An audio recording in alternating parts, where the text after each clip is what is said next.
So Zamor, tell me your story. Like, where were you born? What does Zamor means? Where does that name come from? Well, it all starts on a tiny island on a mist cloud-covered night. The lightning was striking. My dad was driving around a roundabout in circles, utterly terrified about the fact my mother was in labor.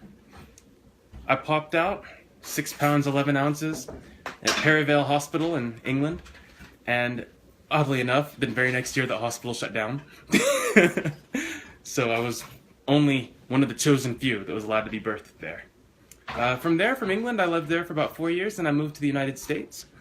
And every year, I would spend the vast majority of my year in the United States for school and just living, and then I would spend anywhere from 3 weeks to a bit over a month, say, back in the UK at our family home there. So I had a really nice blend of cultures growing up. Then, of course, I would pop off to the islands every now and then, Jamaica, Antigua. Had a lot of family there, which was really nice, really nice. So that was pretty much my early childhood. I spent some time in Texas, and then after I turned 17, 18, I decided it was time for the big change, university. And my mother said, very, very matter-of-factly, you must go to school at least 8 hours away from home. So I opted to go to school in South Carolina. I attended Furman University in Greenville, South Carolina, and received 2 bachelor's degrees there, one in philosophy and one in communication studies.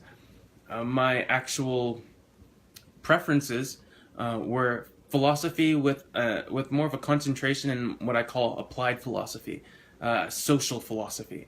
How can we actually have these thoughts, have these discussions, but then act on them, elicit some sort of positive change? And I did that, and that was what I studied. That's what I really delved into. And then at some point I just decided it was time to learn something that had to do with renewable energy, so I moved to Colorado and studied solar photovoltaic engineering and array design, and I've been in Colorado ever since. Awesome.